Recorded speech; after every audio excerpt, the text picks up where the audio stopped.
அரசியல் கருடன் உறவுகளுக்கு வணக்கம். சீமானுக்கு தூது விட்ட விஜய் இது குறித்து தான் நம்ம அந்த காணொலியில விரிவா பார்க்க இருக்கிறோம்.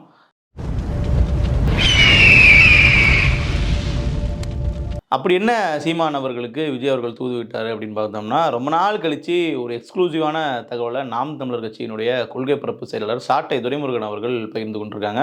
அதாவது சமீபத்தில தாவேகாவினுடைய 2ஆம் ஆண்டு பொதுக்கூட்டமானது சென்னை மாமல்லபுரத்தில் வச்சு நடைபெற்றது. இப்போ அது குறித்து தான் பேசுபொருளா போயிட்டு இருக்கு. விஜய் அவர்கள் என்ன பேசினாரு, என்ன பண்ணார் அப்படிங்கிறது பல விமர்சனங்களுக்கும் உள்ளாயிட்டு இருக்கு. அதெல்லாம் தாண்டி ஏற்கனவே விஜய் அவர்களுடைய முதல் மாநாடு போடும் பொழுது முதல்ல நாம் தமிழர் கட்சியை சீண்டி அவர் பேசிடுறாரு. இப்படி விஜய் பேசின உடனே சீமான் அவர்கள் அவருடைய கொள்கைக்கும் அவருடைய இந்த பேச்சினுடைய தோணிக்கும் பதிலடி கொடுக்குற வகையில் சீமானுக்கே உரித்தான பாணியில் விஜய் அவர்களை விமர்சனம் செய்தார். ஸோ இது இந்த விமர்சனம் எந்த அளவிற்கு தாவேகாவை பாதிச்சிருக்கு அப்படிங்கிறது இப்போ நமக்கு தெரிய வந்திருக்கு. விஜய் அவர்கள் நேரடியாக சீமான் அவர்களுக்கே ஒரு ஆளை அனுப்பி அண்ணன் ஏன் இப்படிலாம் பேசுகிறாரு, அண்ணன் இப்படி பேசுவார நான் நினச்சி கூட பார்க்கல அப்படிங்கிற மாதிரி விஷயத்தை சொல்கிறாரு.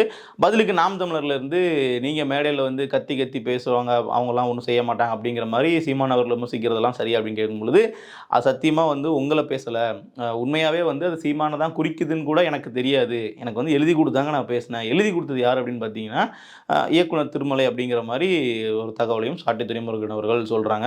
அப்போ கிட்டத்தட்ட சீமான் அவர்கள் தான் நம்ம விமர்சிக்கிறோம் அப்படின்றதே தெரியாத அளவிற்கு தான் விஜய் அவர்கள் இந்த மேடையில் பேசியிருக்காருங்கிற தகவலையும் சாட்டை துரைமுருகன் ரொம்ப அழுத்தமாக பதிவு பண்ணுறாங்க. இப்போ இதில் என்ன விஷயம் அப்படின்னு பார்க்கும் பொழுது, சீமான் அவர்கள் நாம் தமிழர் கட்சியையும் சீமான் அவர்களையும் தனிப்பட்ட முறையில் விமர்சனம் பண்ணுறதுக்கு தான் இந்த மாதிரி ஒன்று அந்த பக்கம் இல்லைங்க, இல்லை இந்த பக்கம் இல்லைங்க, நடுவில் நிற்காதீங்கன்னு சொல்லி விமர்சிச்சார் அப்படின்னு பார்த்தீங்கன்னா கிடையாது. அவருடைய விமர்சனத்தினுடைய சாராம்சமே தன்னை விமர்சித்து விட்டார் விஜய் அப்படின்றது கிடையாது.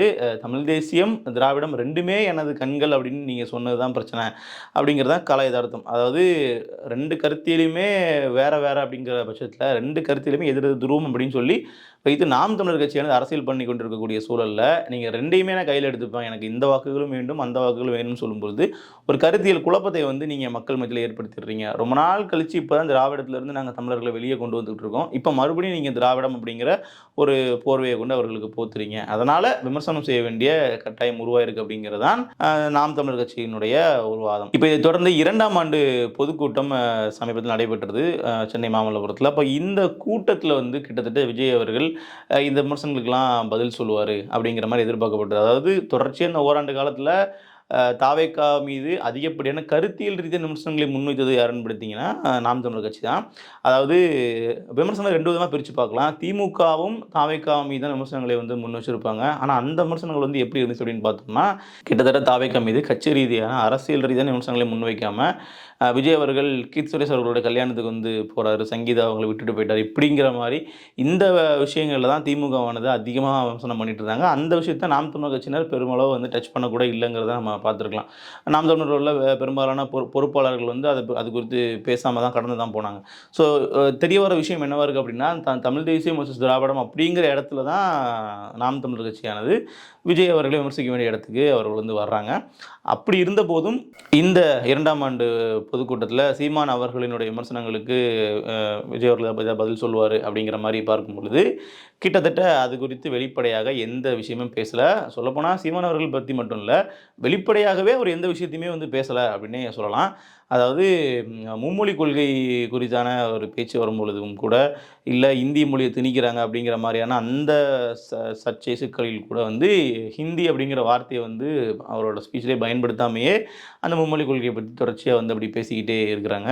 ஸோ இதிலே கிட்டத்தட்ட பிரச்சனையை நேரடியாக அட்ரஸ் பண்ணால் சிக்கலாகிடும், சர்ச்சையாகக்கூடாது அப்படின்றதுக்காகவே ரொம்ப பார்த்து ஒரு ஸ்கிரிப்ட் ரெடி பண்ணி அதை பேசின மாதிரியான ஒரு ஃபீல் தான் நமக்கு இருக்குது.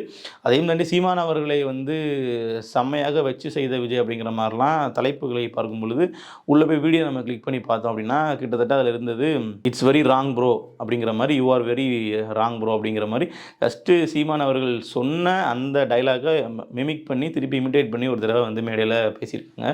அப்போ கிட்டத்தட்ட சீமான் அவர்கள் தான் விஜய் அவர்கள் குறித்தான இந்த வசனத்தை சமீப காலமாக விஜய் அவர்களுக்கு எதிராகவே பயன்படுத்திட்டு இருந்தார். ஸோ அதை விஜய் அவர்கள் இப்போ சொல்லிட்டாரு, அதனால் அது சீமான் கொடுத்து பதிலடிங்கிற மாதிரி அந்த வீடியோவை கட் பண்ணி பரப்பிட்டு இருக்காங்க. இதை தாண்டி நேரடியாக அரசியல் களத்தில் திமுக மீதோ இல்லை பிஜேபி மீது ஏதாச்சும் விமர்சனம் வச்சுருக்காங்க அப்படின்னு பார்த்தோம்னா வெளிப்படையாக எதுவுமே வைக்கலை அப்படின்னு நம்ம வந்து சொல்லலாம். இன்னும் ஒரு படி மேலே போய் சமீபத்தில் ட்விட்டர் முழுக்க ட்ரெண்டிங்கில் இருந்தது கெட் அவுட் மோடி அப்படின்னு சொல்லி திமுக ஒரு பக்கம் ட்ரெண்ட் பண்ணிட்டு இருந்தாங்க. அவர்கள் ட்ரெண்ட் பண்ணது காரணம் இந்த இந்தி மொழி திணிப்பை வந்து கொண்டு வந்த உடனே அப்போ நாம் வந்து மோடிக்கே தெரியப்படுத்தணும், நாங்கள் இந்தி மொழி ஏற்க மாட்டோம் அப்படின்னு சொல்லி கெட் அவுட் மோடின்னு சொல்லி ஒன்று ட்ரெண்ட் பண்ண ஆரம்பித்தாங்க.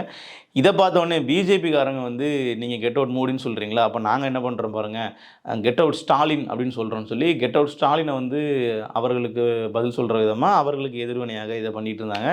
இது ரெண்டுத்தையுமே வந்து வட்டத்துக்கு வெளியே இருந்து பார்த்துட்டு இருந்தேன் நாம் தமிழர் கட்சி என்ன பண்ணாங்க அப்படின்னா, நீங்கள் 2 பேருமே எங்களுக்கு வேணாம், 2 பேரும் வெளியே போங்க அப்படின்னு சொல்லி get out Modi and Stalin அப்படின்னு சொல்லி ட்ரெண்ட் பண்ண ஆரம்பிச்சிருந்தாங்க. ஸோ இந்த மாதிரி போயிட்டு இருக்கக்கூடிய சூழலில் தாவேகா வந்து இந்த லிஸ்ட்லேயே வந்து இல்லாமல் இருந்தாங்க. பெரிய அளவில் இந்த மாதிரியான ஹேஷ்டேக்லலாம் பங்கு கொள்ளாமல் இருந்தாங்க.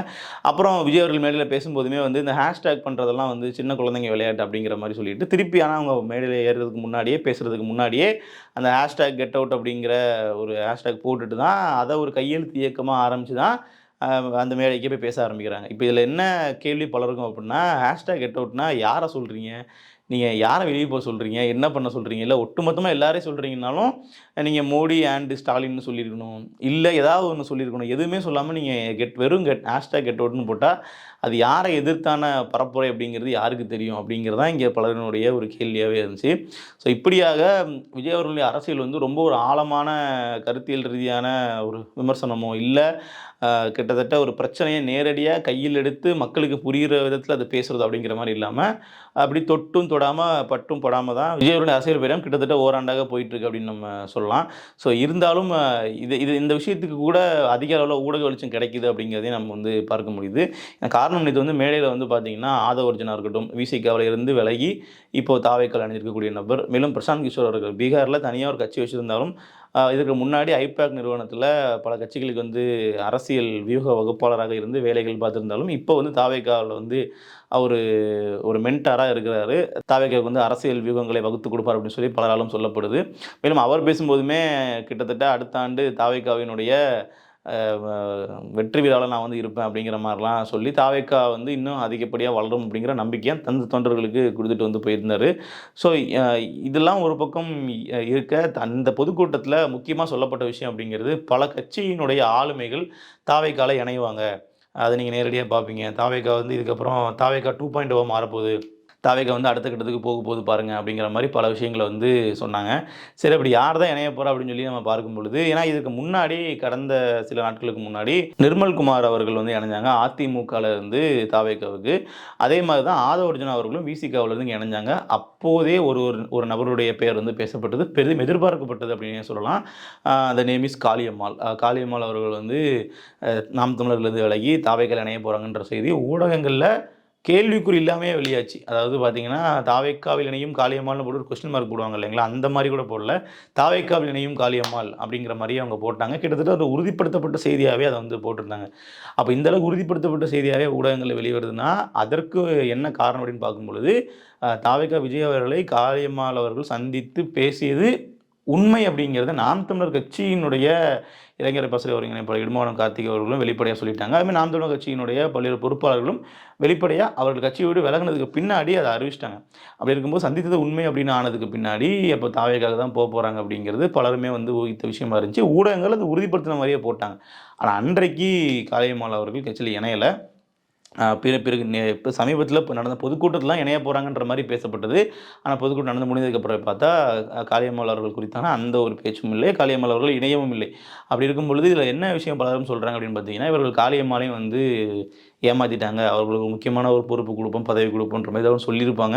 ஆனால் கடைசி நேரத்தில் வந்து அதை பண்ணலை, அதனால் அவர்கள் இணையலைங்கிற மாதிரியான ஒரு செய்தியும் இப்போ வந்து வெளியாகிட்டு இருக்கு. இது காளியம்மாளோட அறிக்கையை நம்ம ரொம்ப உற்று நோக்க வேண்டிய ஒன்று. அதில் அவங்க சொல்லியிருந்த விஷயம் அப்படிங்கிறது, நான் தமிழ் தேசிய பாதையில் தான் பயணிப்பேன் அப்படின்னு சொல்லியிருந்தாங்க.